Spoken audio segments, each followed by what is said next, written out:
Ever wish you could find a circle of successful business owners who just openly share what they did to get where they are? Challenges, perspectives, tough decisions, the good, the bad, the strategies, what worked and what definitely didn't? Because if you could, that would make your journey as CEO of your own small business 1,000,000 times easier and less lonely. Welcome to Reaching Abundance. This is the only podcast where you get weekly cliff notes about developing mental fortitude from successful business owners who have positioned their podcast as the marketing arm of their business. I'm your host, Virginia Elder, fellow business owner and abundance enthusiast. Listening to this show will help you step up, play big, avoid pitfalls, and shift into a growth mindset as you build and market your business and pursue your own definition of abundance.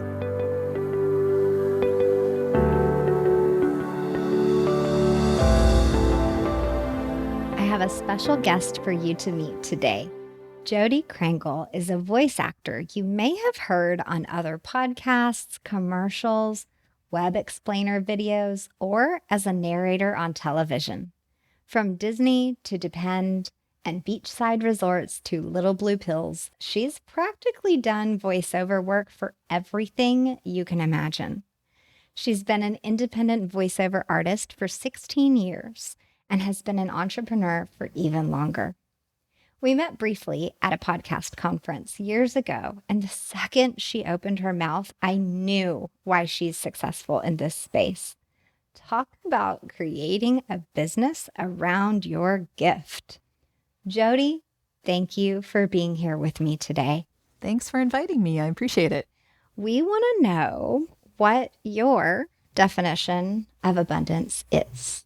Well, the baseline of that people would say is money abundance, but I don't know that that is my definition. I think it probably has to do with more having enough money to have enough time to do what you really want to do. So for me, that's abundance.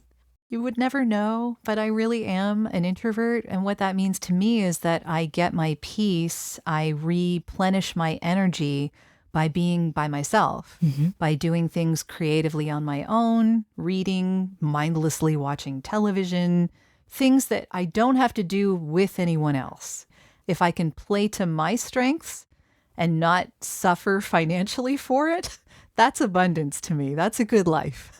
Yeah, I'm an introvert as well. I totally know what you mean. I need lots of alone time, and working from home alone isn't quite enough because there's a certain level of still needing to be on while you're interfacing with people and working with clients. So considering that your business is your voice, how have you been able to work in that piece, knowing that your voice is required essentially to make money, right? Yeah, I mean, that's how I do it. I think that I really need people around me to help me do the things that I really don't want to be doing myself. So outsourcing has really saved my life. It really has. It's made what I do so enjoyable because I can focus on what I really love doing as opposed to the other stuff that I don't really love doing. Yeah. So I have a social media marketing person that helps me with that. She is fantastic. And if anyone is looking for someone, feel free to get in touch. I will let you know her information. She is just really helpful when it comes to getting me out there, putting me on the social media platforms that I need to be on, helping me maintain my media empire, because we kind of all have to have that these days. That's sort of how it goes. And I don't actually rely on her to respond. There's a reason why ChatGPT is so popular right now, and one of the major reasons is that it keeps us from staring at the blank white page. Yeah. It gives us the instigation, it gets us the creative little spark that can get us writing something or making something or whatever. Mm-hmm. So she is that for me, basically. She sort of starts something off. Sometimes it's great as is. Sometimes I need to modify it slightly just to be more in my own voice. Mm-hmm. And when she has it post, I'm responsible for maintaining that discussion. Mm-hmm. That's really what social media is about. You really want to have discussions. You don't just want to post it and ghost, right? Exactly. Post and ghost, is that what they call it? Yeah. Because there are so many accounts that you can come across easily that posts every day, right? But there's zero interaction.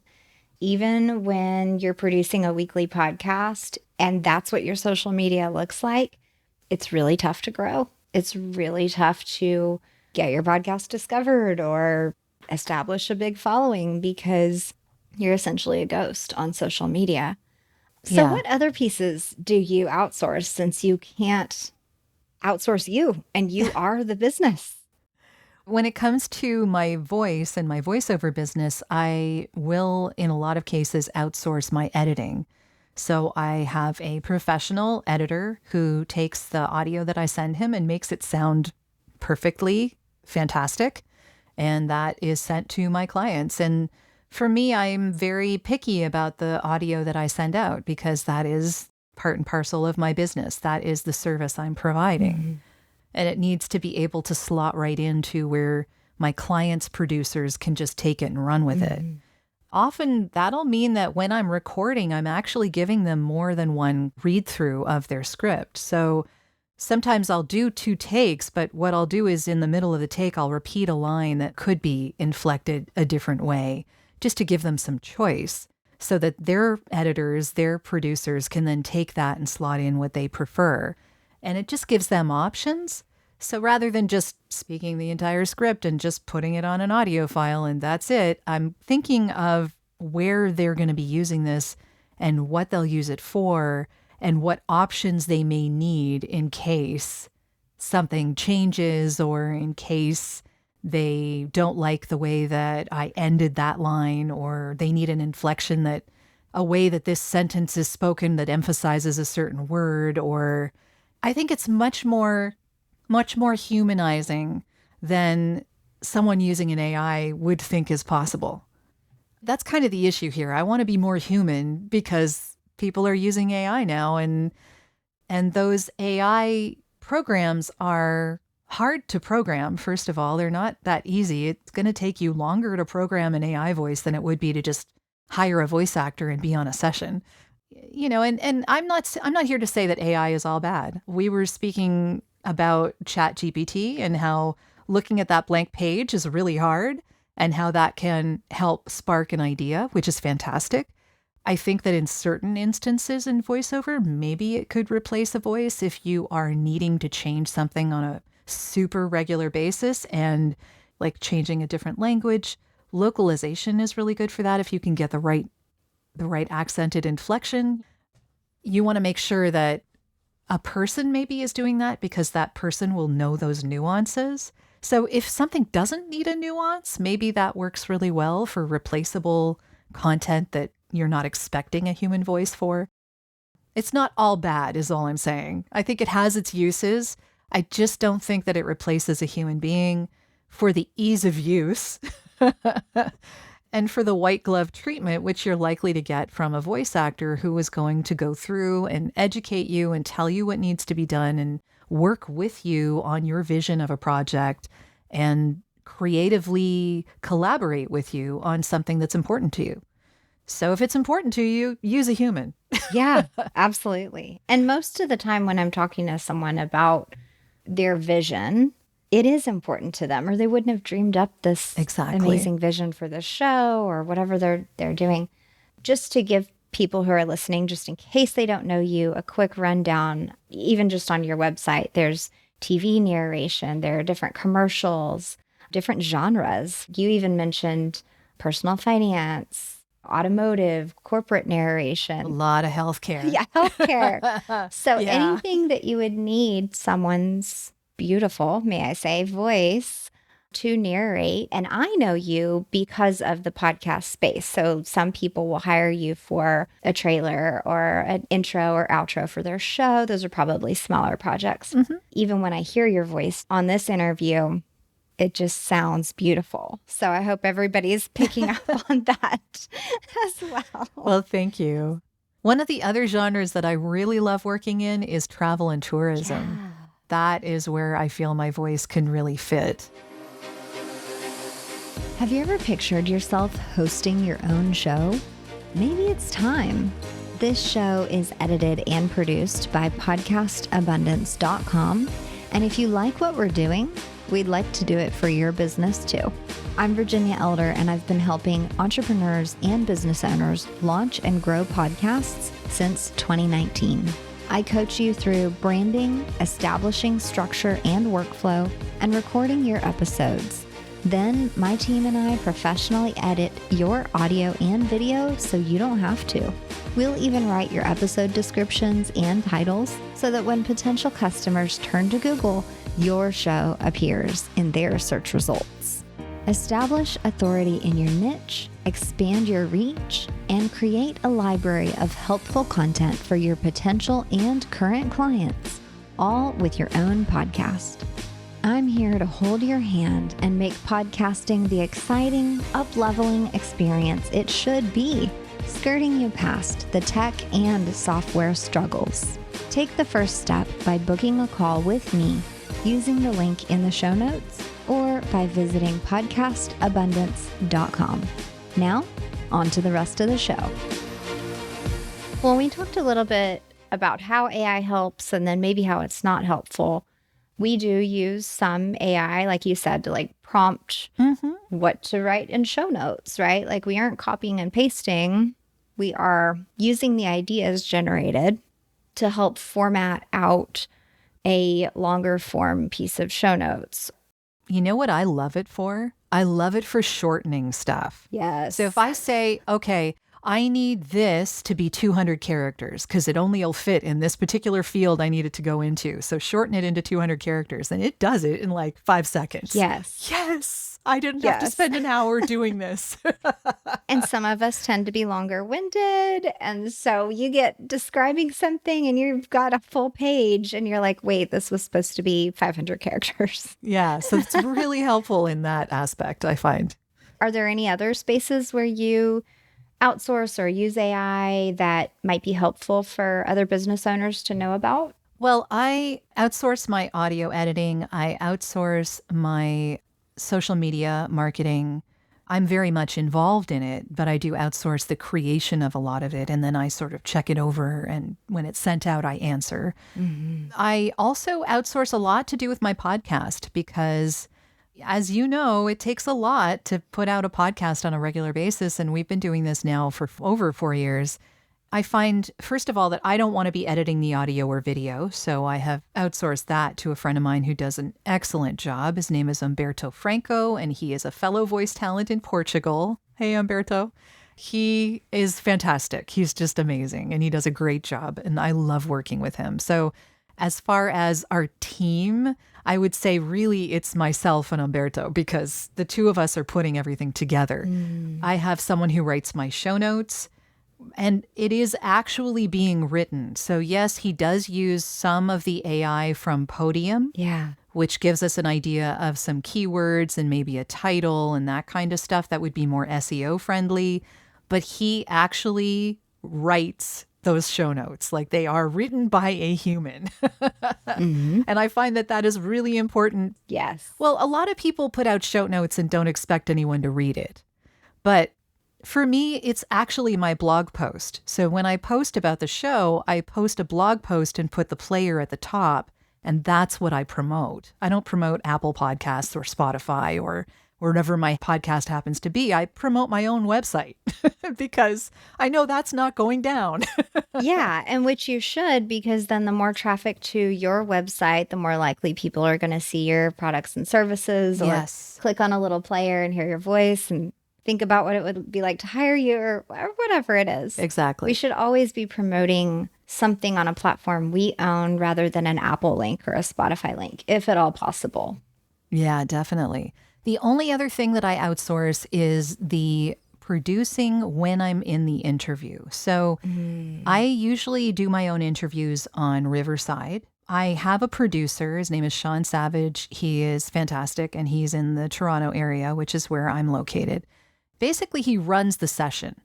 So it's like having someone in a studio looking over everything when the audio and the video are being recorded, and making sure that each of you have good audio levels, that you're centered in your video screen, that you're getting good lighting, that all of this stuff is good so that you have good material to use, because that would waste all of our time if that wasn't good. Yeah. And that's a fairly recent development. I think I started doing that, I don't know, halfway through the 4-year run. I mean, we have like over 220 episodes right now. So I will say it's kind of a godsend, because not having to worry about the tech aspects and just talking to my guest, so wonderful.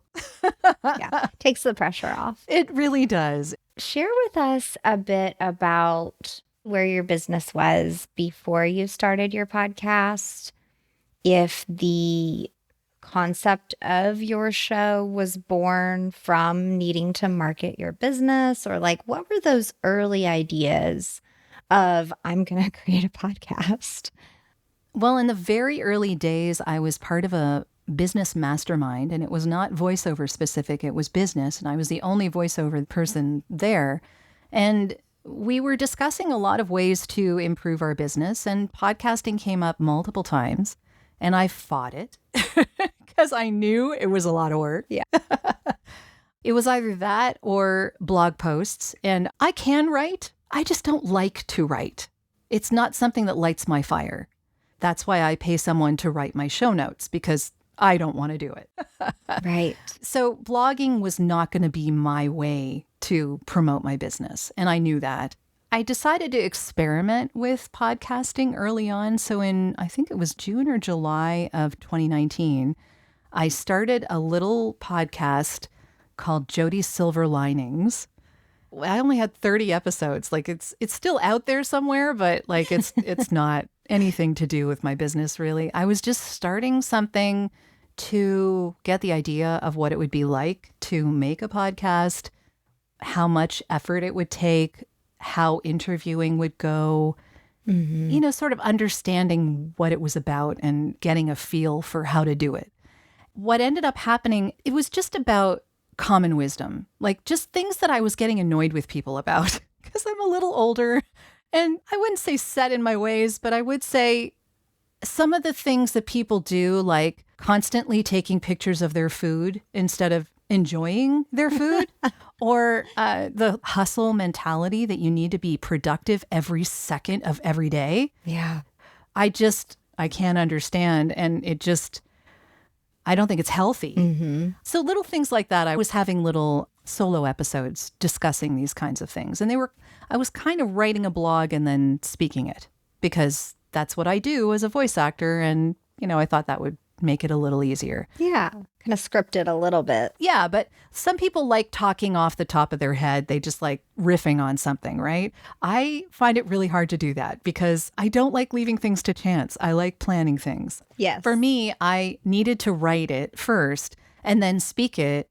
It was less of a stretch because, of course, that's what I do every day. I read things and make them sound like I'm not reading.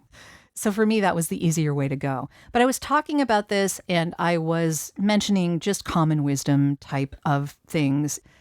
I started to be asked by people to be a life coach.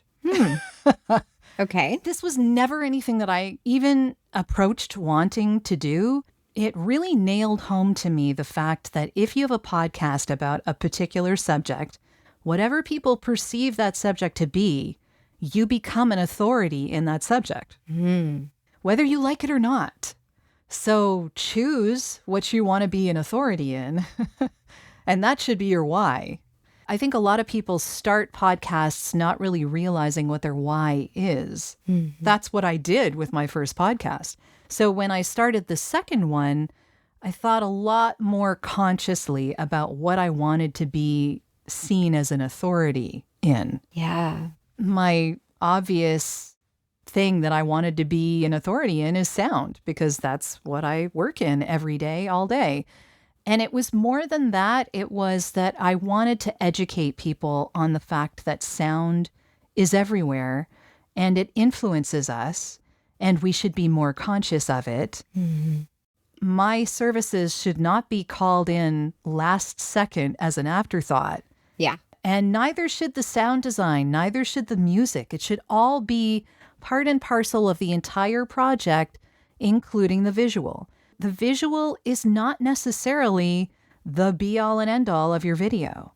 What I was experiencing as a voice talent was that a lot of people were not giving audio and sound its due, because sound really makes us care about what we're seeing on a screen. Like, turn off the sound on any movie and you'll understand what's going on maybe, but you won't get any of the emotional context. You're not going to break into tears watching something. You will when the audio is there. You will when you hear the music that gives you the cue that this is something really sad. Right. Or that the dialogue is something really sad. But even the dialogue alone isn't enough. It's the music that puts us over the top. It hits us in the heart. Mm-hmm. Most selling of any kind, advertising, marketing, branding, it's all about being memorable. If you're not memorable, it's a failed whatever. It's a failed advertisement, it's failed marketing, it's failed branding. Mm-hmm. If you really want to be remembered, you need to hit people in the heart. You need to make them care about who you are. You can't just show them. We don't buy based on logic. We buy based on emotion. This has been proven. Psychologically, we are wired to be multisensory beings. And if you ignore sound, you're ignoring half of what is going to make people influenced by what you're putting out there. And whether or not you're trying to sell anything, you are trying to influence people. Even if you're just establishing, let's say, a personal brand and you don't have like a product yet, Mm-hmm. you're trying to grow your brand, right? So that as you develop a product, then at some point you'll have something to create, like passive income or whatever the trend is that you're going for. Yeah. But the challenge there is still your time and your energy one-to-one. Many other businesses have this opportunity to scale because they aren't faced with needing to reproduce their service or their product the same way that you are. Well, I'll qualify that just a little bit. The reason I will do that is because, yes, I do need to voice something for it to make money. However, there is something called licensing, and this actually happens in music as well. So people license music to use on advertising, and they pay a certain amount of money depending on where it's going to be used and for how long. The same thing happens in voiceover. So my voice is being licensed. Yes, I am doing a session with a client that may last an hour. And yes, I'm probably getting a session fee, which is minimal. It's not huge. What they're really paying for is where they're going to use it and for how long. Yeah. So it's licensing, which means that really what I'm not doing is being paid for my time. I am not a commodity. I'm a licensed creative piece. So it's less about the time that I spend doing it, because I get pretty fast at this. Like, I can get where they need me to go. 16 years doing this will do that. I mean, I'm coaching all the time. I'm learning new stuff all the time. You never stop. And I know my equipment, so the actual recording of it is not difficult at all. Mm-hmm. But it takes less time now for me than it ever did before. So it's not their time that they're paying me for. It's the usage. I like that. So that becomes less of a direct transaction based on the time I'm spending and more on how much money are they going to make on the audio I give them. I really like that shift. Such a different business than almost any business that I've seen the inside of. Share with us a little bit more about what these past 16 years have looked like for you. What has changed for you? And if there's any specific thing that you learned or did that just really made all the difference. Well, I will say that when I started, it was probably a lot easier to get into this business because it was a little less inundated. When I started this, I had been doing SEO and internet marketing for about 12 years. So I got on the internet in 95. I had a songwriting website for a really long time. And so I saw what the internet allowed. I saw the world open up. I saw it become a much smaller place. And when I decided I was going to get into this, it was really a focus switch for me because I was already self-employed. But I was making a certain amount of money, and I thought there was definitely a ceiling because in SEO and internet marketing, you are exchanging your time for money. Unless you expand your business and have more people exchanging their time for money, you're really not going anywhere. You have a limited amount of time in your day. You can do a limited amount of work for a limited amount of clients, and that's it. You're stuck. I've been kind of self-employed / telecommuting since about 1999. What I was finding was that because of the internet and SEO, I knew that I could look online for information. And this was before YouTube. This was before the days of any social media that I knew of, really, other than like MySpace. There really wasn't all that much out there. So what I did was I found a message board. I connected with a whole bunch of people online and started my journey from there, learning from them, making contacts with other people who were also trying to get into voiceover or already doing it. So while I'm in the Toronto area, I work 95% of my clients with the US. There's a small percentage in Europe and mostly like Scandinavian countries and Germany and like that kind of area. But really, like most of my business is with the US because I never limited myself to my own backyard. I never thought of it that way. It was always a worldwide thing. Back in those days, the message board was the way to go. And then there were directories that you could be a part of that would send you auditions, and you could audition and pay them a certain amount of money to get these auditions. It was like a yearly membership. And then you would get these auditions and you would either win or not hear anything. Yeah. They didn't send you oh, we're so sorry email. No, you got nothing. That was it. You moved on. So those were the early days of what you would do as a voice talent to get started, unless you were in LA or New York where they had the local studios and you could just walk in. But I was not in that kind of a situation. I mean, Toronto has its own area where you do walk into studios, and I did get an agent here. I have agents all over the US and in Europe as well. Yeah, those agents do help you get different jobs than you would get from an online directory. At the same time, the online directories were a lot easier. And nowadays, they take way more in commission. You're competing with thousands and thousands of people. So it took a while. But I will say, in about 2.5 years, I was making what I had been making at SEO and internet marketing. And then the sky was the limit because I'm not exchanging my time for money anymore. Yeah. Yeah. You have a broader opportunity. So was it when you got an agent or started getting some agents that really shifted and kind of blew up the business for you? Or what was like a big, or even if it's been within the past few years, has there been anything that you're like, oh my gosh, if you're an upcoming voiceover artist, this is the thing? It's really hard to say what would make that happen for someone else. Mm-hmm. I will say that when I started to get agents was definitely when I started getting the higher paying jobs. Yeah. That was fantastic. But I will also say that nowadays, and this is becoming more and more prevalent, this is another reason why I have this audio branding podcast, because it seems to me like the big brands have a different voiceover person for everything they do. Yeah. They're not sticking with any one voice for any more than one campaign. Even less than that sometimes. Mm-hmm. I don't know what the point of that is, because people get comfortable and remember things that they're familiar with. And obviously they don't think the voiceover is something that they can let people get familiar with, which is frustrating. But then at the same time, the national jobs are paying a lot less than they used to because Broadcast television isn't as powerful as it used to be. A lot of things are online and streaming and all of that. So online is actually more important now than TV and radio, really, in many aspects. And that, again, is kind of a Wild West because people are not aware of, you don't just pay for broadcast and then throw in the online for free. That doesn't work that way. No. That's making millions of dollars for people. I'm only asking for 0.1%. I'm not asking for much. Mm-hmm. But the pricing has gone down. The places that people are putting this out has changed since I started.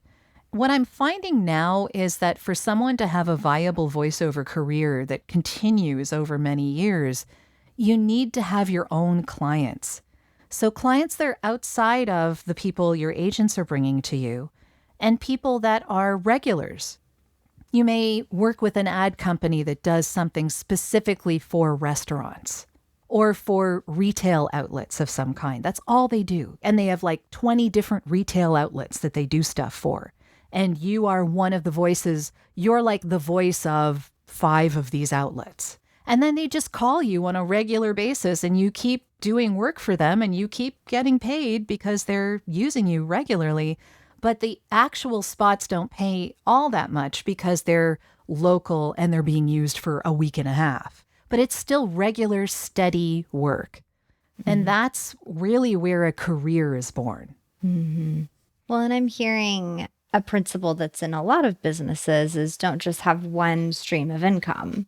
Yes, you have multiple clients. So you might think like, oh, that's multiple pieces of income. But you're even talking about like segments of clients. You've got work that is brought to you by agents, and then you have work that you have that relationship with an ad agency or whoever it is. So those are multiple clients within that, but 2 different buckets of reliable income sources. There's also people who come directly to you from your website.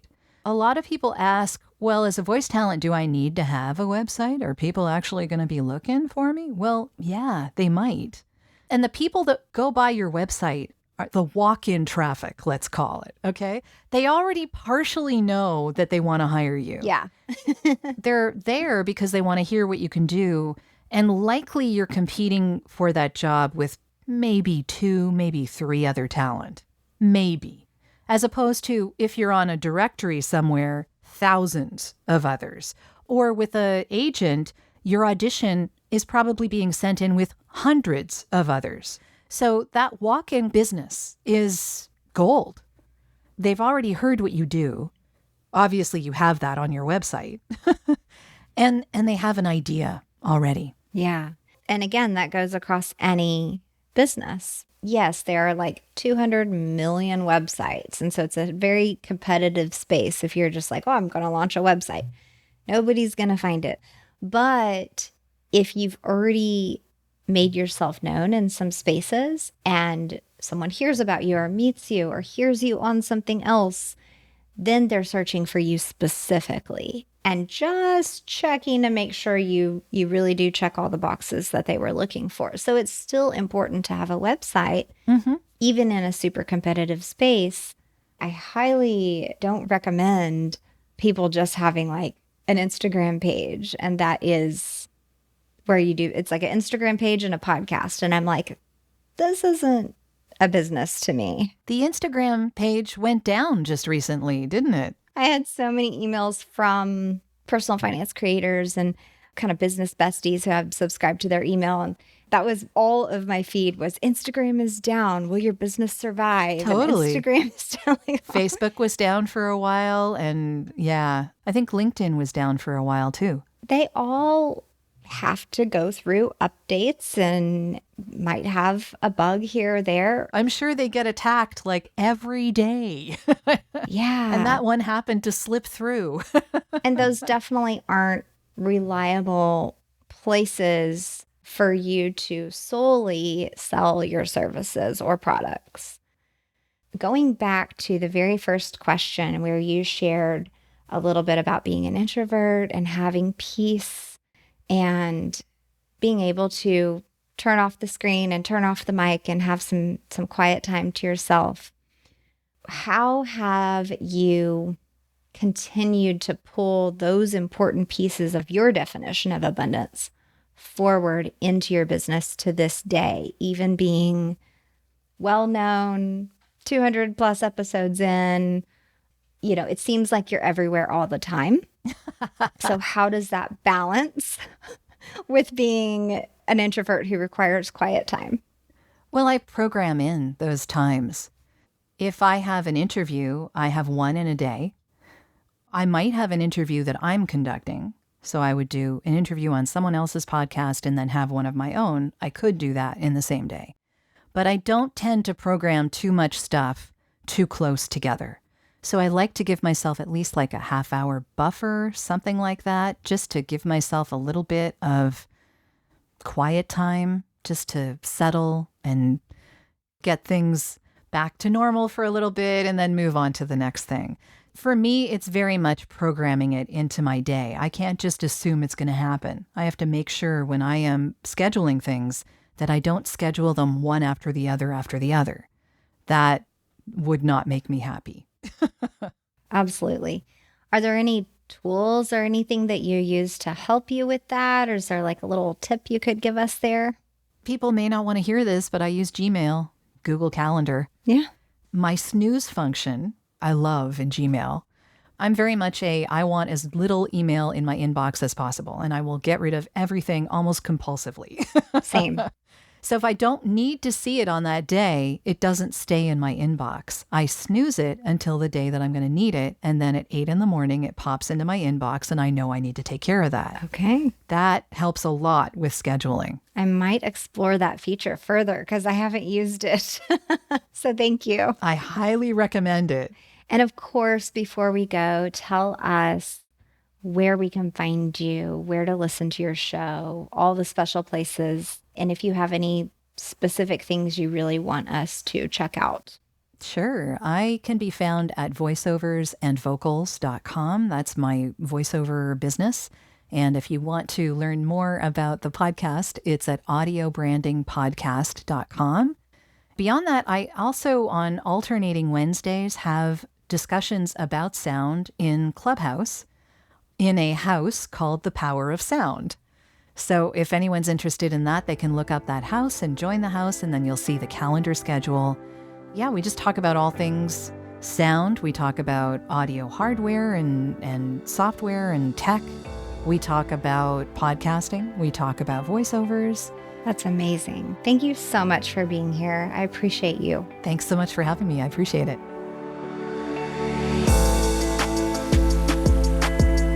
As this episode comes to a close, I'd love to know which piece of this conversation made an impact on you. Send a message to me at reachingabundance.com/convo. For your convenience, the link is in the episode description. This show is edited and published on YouTube and all podcast apps by podcastabundance.com, and we are taking clients.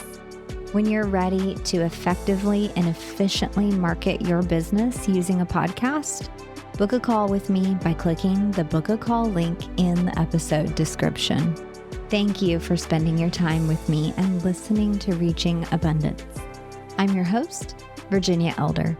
I'll be back next week with another amazing guest to help you build your business, navigate mindset shifts, establish growth-oriented habits, and effectively leverage online marketing. In the meantime, keep up with me and my guests on Instagram at Podcast Abundance.